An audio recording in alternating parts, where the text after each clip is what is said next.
Ayan mga kasyokoy, sisimulan na natin siyang weldingin yung ano na yung may crack. Medyo matagal to kasi makapal yung gagawin natin para matibay yung pundasyon. So ayun, watch and learn mga kasyokoy.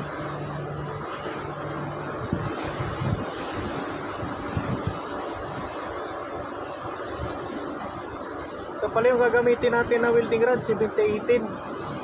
4 yung diameter niya, 4 mm yung kanyang diameter.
So yun, tapos din at sobrang kapal ng welding natin mga kasyokoy. Titingnan natin kung pwede na ulit. So ayan, welding natin.